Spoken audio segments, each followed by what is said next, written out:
the beam, because it's time for Nerdy for 30, the podcast where we talk about nerdy-ish movies for 30-ish minutes. My name is Kevin Bauer, a.k.a. The Critic's Choice. With me, as always, is my faithful co-host, the People's Champ, Tim Keck. And today, we have a very special guest with us. I would say maybe the most glaring omission from this show. He didn't make his first appearance on here until the Equalizer 3 podcast that I was not a part of, despite the fact that he is such a large part of Tim and I's lives. You know him. You love him. It's Colby Smith. Hey, fellas. Great to be here. There he is. I didn't realize you've been ducking me like this, Kev. Yeah, dude. Honestly, it was on site for a minute, but I'm glad that we got past that. Tim was like, come on and talk about Equalizer 3. I was like, can't wait to talk about it with you and Kevin. He was like, yeah. Yeah, and I tagged out for Strickland on that one for sure. I don't even remember why it was gone. I think I just haven't seen the Equalizer movies. Just no interest in the Equalizer. Probably the greatest offense of all. Honestly, even more than slighting today. Colby, even more than like not having Colby on the podcast for 3 years is that you didn't even try to watch the Equalizer 3. Fucking ridiculous. Insane. Look, I'm not gonna apologize for my sins. Those are all experiences. Those formed me to who I am right now. You should, dude. Yeah, no, I'm not confessing to shit. No, it's just an apology. Kevin, he is coming, and you best be ready. Denzel is coming, and he's pissed. Denzel's looking down at us from heaven right now, begging you to repent. I'm not going to repent. But you know what I will do? God, is talk about Godzilla -1, the newest Japanese Godzilla movie, because it does make a difference, because I would argue they are the only people making great Godzilla movies. Oh, yeah. You guys obviously didn't watch Godzilla vs. Kong, the very first movie we did on Nerdy for 30. An exciting banger. You got to compare and contrast them a little bit. And I will say Godzilla -1 might be, emphasis on the might be like too good of a movie for this podcast. That's where I put it. It's I forgot that Godzilla was even a part of this. I'm watching this beautiful deep story of like a soldier, a coward who's run out on his people and now is being shunned by his community and is slowly coming to grips with himself and finishing the war that he ran away from. And then Godzilla shows up, blows some shit up, and then he just bounces. And then 30 minutes of hanging out with these guys. And then Godzilla shows up for 10 minutes. And it's great. And no complaints. I don't know. It was awesome. Colby, is this on par for your Godzilla fandom? Oh, yeah, absolutely. So I don't think there's ever been a Godzilla movie like this before, where the human story is as compelling as the monster fights. Because, I mean, you could make the argument, so like the original Godzilla from 1954,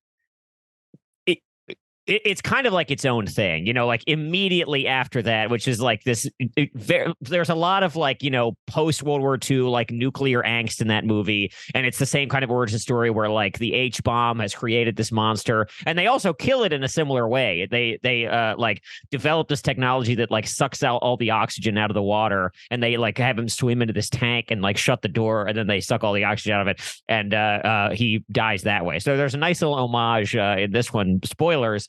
But yeah, really, thank you for putting that after. It's like the spells in Doctor Strange. It comes after.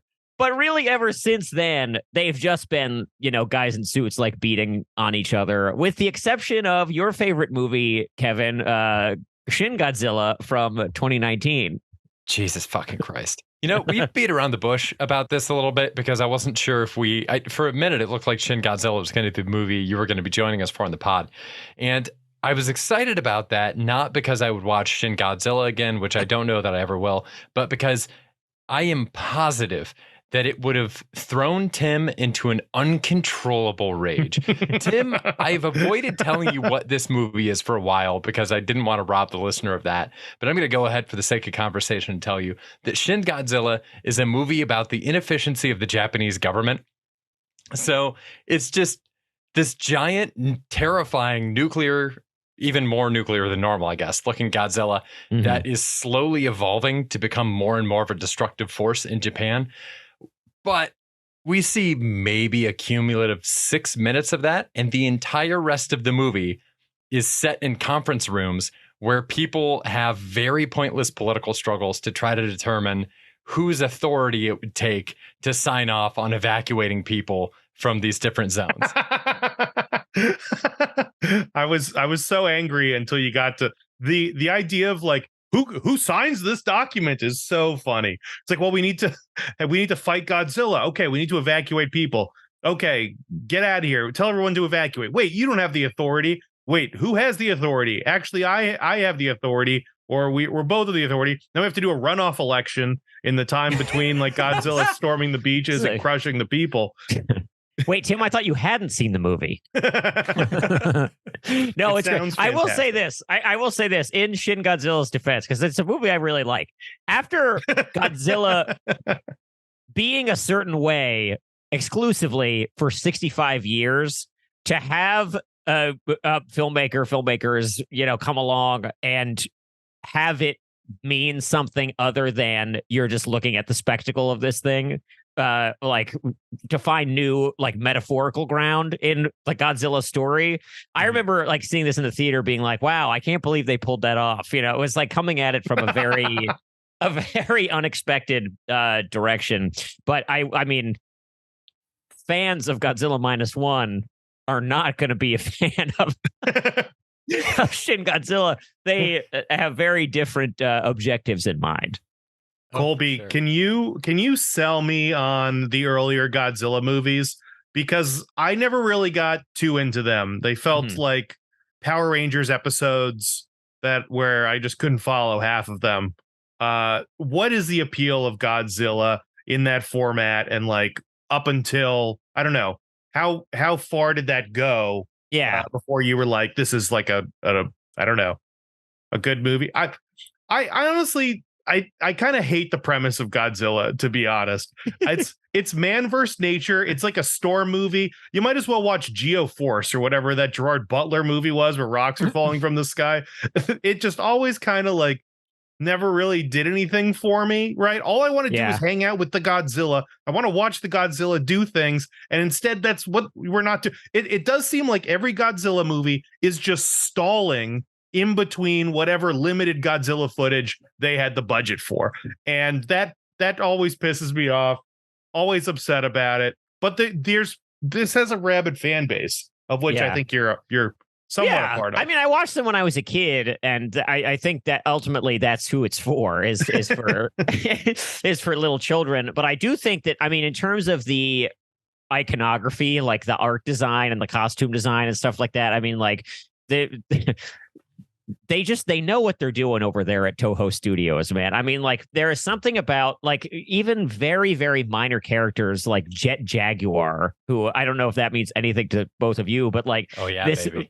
It's like he is I mean, like on certain corners of the internet, he is like the most beloved figure, and he's in like one movie for like half of it, so there is something about, I think, the character design specifically that like resonates with people. I mean, like as movies now, I think it's like some are better than others, obviously, and there are ones that I would say to like not even bother with, like Godzilla versus the Sea Monster, or like Son of Godzilla, or any of those like late 60s, early 70s ones are pretty bad. But when they really lean into like the genre stuff with it, it's a similar how like kind of, I mean, I'm going to say something that's completely wrong, but how kind of all Westerns are the same? Yeah. In a lot of ways, it's kind of like you can kind of just, you go into this very specific place with watching them where you're kind of like, you're admiring things about the movie that are not really like the traditional aesthetic criteria that, you would like, do I care about this character? Like, do I want them to succeed? Like, it's kind of not about that, like you're admiring the kind of the genre points of it, and like the beats and, the costumes and the special effects and stuff like that. I mean, like freaking Mothra is my queen. Is what I'm trying to say. And I do not have a tattoo, and I don't think I'll get one now, but I've long said that if I were to get one, it would be Mothra. And I don't know if I can explain it beyond it's just in there deep somehow. A Mothra tramp stamp, I think, would look real good on you. Yes. See, I was thinking like a full back tat, like in Red Dragon, where he's got like. Oh man, yeah. I mean, if you look at a movie, Tim, have you ever seen Destroy All Monsters? No. Or like that? There's Kevin. I saw that at a drive-in this summer. Oh, get out of town! I'm gonna shout it out. The Mahoning Drive-In in Pennsylvania. They did a Godzilla weekend. And we went, and it was great. Anyway, go on. Hey, no free clout, Colby. No free clout. boldly breaking our no shout-outs rule. Is that a rule? I'm sorry. You cut that. It is now. This is the last shout-out you will ever hear from us. Okay. Destroy All Monsters is great. There's like a vein of these, I think, for a couple years that you would really dig, Tim, where it's effectively just monster battles. Like, yes. Part of these that I really dig is, like Colby said, the character design is incredible. There's like, it hits one of my quadrants that I've said before, which is I am a 4-year-old. I like to see a ton of color on screen. It hits that. It's a very beautiful, saturated look. And you're just watching guys wrestle ineffectively in giant monster costumes. And I will never get sick of watching that. I will watch that all day long. Like, it's the coolest thing in the world. Yeah. It's so corny. And to have people taking it so seriously and to see the low production value of all this, it's amazingly fun. Yeah. I mean, it's one of the funniest things about those early ones, especially where it's like, it like Angira, like the monster with just like the spikes on his back, who just looks like a stegosaurus, but with spikes instead. It's like, they play this as real so much in these movies where they're just like, oh my God, it's Angira. He's back. And it's like, they're like very, very earnestly trying to stop Angira from attacking the city. You know, Yeah, it's really beautiful. And it's like they invented that. You know what I mean? Like there was nothing like this in movies before they did this. So they did their own thing. Yeah. So as we're talking design, what do you guys think of this Godzilla design? Oh, I love it. My previous reference is Godzilla vs. Kong, right? In that world, Godzilla, I think, is 350 feet tall. And then in this one, they scale him down to like 100, 120, like in the 100 to 150 range, right? And then he has thunder thighs that tell no lies, and this blue spike thing on his back that pops up that screams to me, we made this a toy. What do you guys think of Godzilla? Do you like his beam thing? Do you like the whole loading up thing? How does this guy stack up to the previous iterations in your mind? I mean, for me, it's always going to be about the 90s Godzilla. Those are the ones that meant the most to me. And it also, I think, is like the scariest looking Godzilla. But that's like what I think of in my mind, just like from the 90s Toho movies. This, I think, is closest to that I've seen since then. And therefore, I like it. The nuclear breath, I mean, the stuff with his spikes kind of like shooting out of his back and then like retracting to kind of like detonate it was a little weird. But I thought it was cool. And in Shin Godzilla, he can shoot the beam out of those spikes, which is sick. Whoa. Yeah, to go on the beam specifically, the beam is something that I have struggled with in the other Godzilla movies because it feels a little bit like too much of a hat on a hat for me. And in the Godzilla versus Kong verse, the Monarch or Monster verse or whatever they're calling it, I have not usually loved the way they do the beam, with the exception of the first one from 2014, where he pulls that thing's jaws open and fires the beam straight down into it, which is the sickest Godzilla kill I have ever seen. No question. Yeah. In this one, I really liked that the spikes popped out because it gave it a little bit more physicality, and it made it feel like there was something more that was required. Like his body was responding to what was happening. in a way where when you see a movie like Venom and he's stretching his tendrils, there's just mass being created out of nowhere. Mm-hmm. Whereas this, it's like we're actually seeing a physical response. Yeah. The fact that the spikes on his tail have to then physically come back in to kind of yeah. I dig it. I think I want that toy. It helps answer this like long-standing question among like, you know, viewers of Godzilla movies up to a certain year, which is just kind of like, why isn't he just constantly using the fire breath in these fights with other monsters? Yeah. Like, it seems to really hurt them. Why is he not using that like right away? And in this, I feel like the implied answer is, well, it takes a lot for him to like get there. And also it hurts him. Like there's that one shot of like his mouth is kind of like burning and it's like regenerating a little bit like after he fires the first one. And I was like, that's a cool detail. I like that. Yeah, I do like that because I rewatched.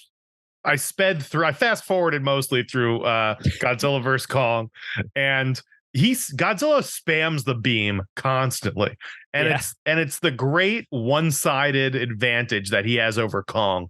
Like Kong's sneaking up on him, axing him, knocking him down, and then Godzilla's like, fuck this, beam time, and just shoots beams for just like a solid 5 minutes of the movie, just like gunning down Kong and like slicing through buildings. And it is so crazy and powerful. One thing I do like in that movie is they fight Mechagodzilla, and Mechagodzilla goes for the move where he tries to open up Godzilla's jaws and do the beam down his throat. And that's a great fucking detail. And that is the best move that Godzilla has in his arsenal for sure. One thing I think is so funny about Godzilla, and I think plays into this like campiness, even though this movie like looks really great and everything. Godzilla can always just stand up wherever he is. Like in water? Yeah, when he's in the water, he's in the middle of the trench. They intentionally have him in the deepest part of the ocean, and Godzilla's just like straight up like belly button out of the water. It's like the Undertaker. Yeah, like what's he doing? Is he like are those legs like going a mile a minute? Is he like egg beatering under the water? Yeah, maybe. Like a water polo guy right now. How does he do it? He just whenever they feel like they want him to stand up, he does it. No problem. Yeah. Maybe it's all the buoyancy in his like thunder thighs. They're flotation devices. Just straight up flotation devices that keep his tiny little torso out of the water. That's so funny. That I don't have an answer for. He's too thick. He's not going down. But he's got too much cake. He's caked up. He's caked up. The sequence where Godzilla is first discovered and he is like chasing after that boat that they're on, that like little dingy boat, and he's just like his face is kind of like cutting through the water a little bit. I thought that was awesome. And also in the first, the kind of opening sequence where, he's kind of dinosaur level before the bomb, mutates him and he attacks those guys on the beach. I thought it was very cool that they went back. This is not something they've done in a long time, and it might seem surprising, but it's true. We haven't seen Godzilla eat someone in a while.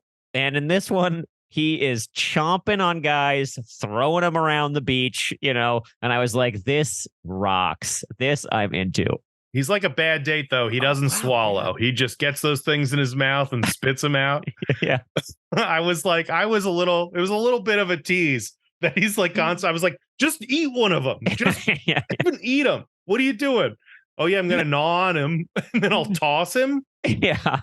Never seen anything do that. He'd be like a weird date because he's just grabbing them in his mouth and throwing them to the side.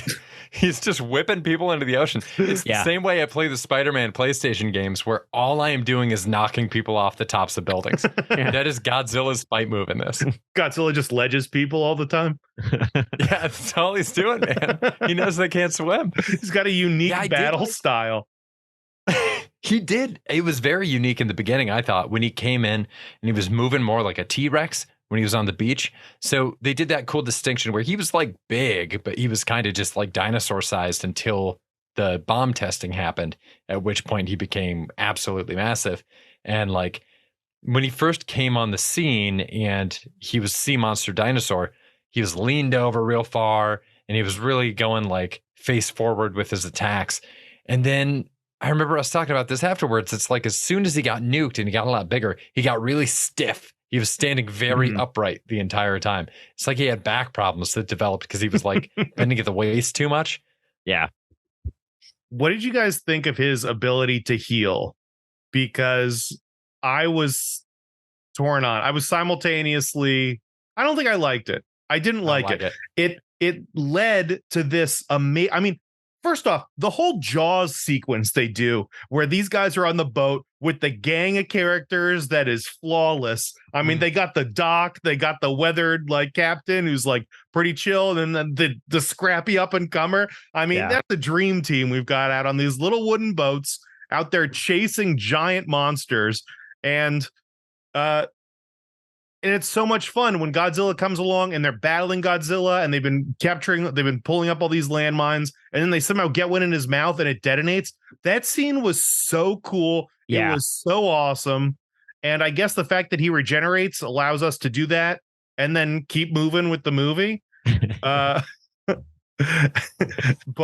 it was a little bit of a bummer. I was also surprised initially with his like whole kamikaze thing where he's like, well, we put a bomb in his mouth and that hurt him really bad. So when I do it, when I'm a bomb and I go in his mouth, that'll definitely kill him.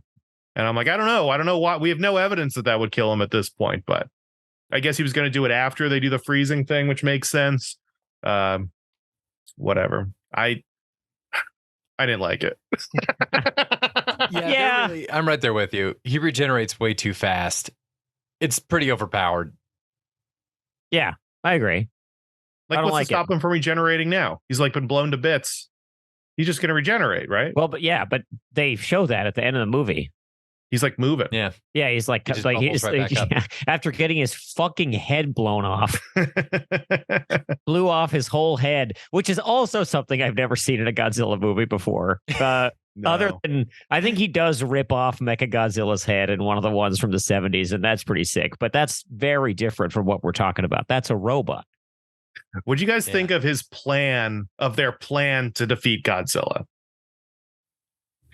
I thought it was cool. I mean, I liked the little homage to the original Godzilla movie. And what's that? What is that? Did you not hear me talk about this at the beginning? There was an homage with them sinking him. They also kill him in the water in the original Godzilla from the 50s. They like developed this technology that like sucks all the oxygen out of the water, and they like detonate it, and he like suffocates in there. Oh, yeah. I guess I missed that. I'll rewind the pod and see if I can catch up. I was probably doing something more important. Was my mic on at the beginning? Definitely missed that part. But Colby, we're not recording this. This is the driver. Okay, Colby, when we do the pod for real, you can't hang me out to dry like that, man. We'll edit it out so I don't look stupid, but now that we're taking a beat, we got to talk about that fucking shout out, dude. Okay, yeah. That dude, was really messed up. That drive-in, man, dude, no free clout on this pod. So, unless they're paying us, unless they're lining our pockets, fuck them, Look, you guys are smarter about this business than I am. I'm on a nonprofit radio station. We can talk about that stuff without the promise of reward. So I think it was just an etiquette thing, and I'm willing to, accept the rebuke and continue. Colby, you lost me at nonprofit. I thought this is a cash grab for us. Oh boy, are we failing? We're not grabbing a lot. It's like one of those machines where like the money floats around and you try and grab as much as possible, and you get out and like it's all ones. Like that's oh my god, that's our cash. They just put like 250s in there so you glimpse it for a second. I thought, Colby, you mentioned this when we got out of the movie. I thought it was a very funny point that the game plan that they present to the retired Navy is, yeah, we're going to sink this thing really deep into the water. And one guy stands up in the crowd and goes, but this creature is from the water. So yes. He is of the sea. He's of the sea. Which is a great answer. It's a great response. Yeah. It's like fighting fire with fire, but it is of fire. Everybody's really just, this gave me an appreciation for where Japan was in the late 40s and early 50s. I mean, their cities are like barely held together. The main dude, Koichi, he's living in a shack that he had to save up for. So you put a Godzilla in front of that society and everyone's going to be like, I mean, fuck, what do we do with this? There is something insane to me. It doesn't seem like a very, very Western idea that this guy didn't commit suicide and everyone hates him for it. Like it's just like the least American thing ever. You were supposed to die at war, and the fact that you're here now pisses us off. Crazy. And then his arc is kind of just him learning to like die again. He's like, I'm going to actually kill myself this time. And it's crazy. When you had like, I called the ejection seat thing immediately, right? Oh, yeah. How he's like saved at the end. I thought for sure he was gonna be like going full head, like I'm like, this is it. I'm going for it. I'm a kamikaze guy. And then it would be revealed that the mechanic secretly did this ejection seat. But instead they cut to this scene where they're having a heart-to-heart before. That was weird. Yeah, the editing was a little strange there. But in hindsight, I was like, oh, how else could they have done this in a way that's surprising? Maybe the sequence is like him deciding whether he's going to hit the ejector seat button or not, where he's getting closer to Godzilla and his thumb's like shaking on the thing, so like maybe that would have been a little more effective. But yeah, I agree. That was like pacing wise, that was just a little strange to like jump back to this like quiet convo with the guy. Well, I was thinking more along the lines of the guy actually telling him he fixed the ejection seat. I was thinking more like the mechanic would surprise him. Oh, well, before you hit the bomb, do this switch. Now you do that. And it's like the mechanic forgiving him. But instead, I get why they did it the other way, though, where like they end up having a conversation about you got to live. Like that's the important thing. So that they do that so that the character's arc isn't I was supposed to kill myself, didn't. And now I learned to kill myself again. Yeah. Yeah. Which is a great. It was nice. It was nice. It was like a very like a very human story. It's just like, that's the only character who could have said to tell him to live without him just like disregarding it. It was a really, really nice touch. It's very compelling. I like that a lot. I was also wondering how do you guys think I could get a job working in film, like just making babies cry on set? Because there's so many shots of this kid crying. I was like, what are they doing to make her cry? Or could I just go to the set and be like, you stupid baby, you're so dumb, you dumb little, you're gonna cry, right? Oh, what? Cry, baby. What? You're like an enforcer in hockey. They just keep you around, and it's like you're eating at craft services, and people are like, "Hey, what's he? I haven't seen him do a single thing on set this entire time. Why is he eating at craft services? Oh, he earns this. Trust He's me." The baby when handler. They call him in, yeah, the toughest job on set. How does he sleep at night? Like a baby. This guy doesn't feel a thing. I don't know how they got that baby to do anything. So cute, so adorable, but boy, a lot of her crying, a lot of her asking questions. I don't know how they pulled it off. But I'd like to know so I can make money doing it.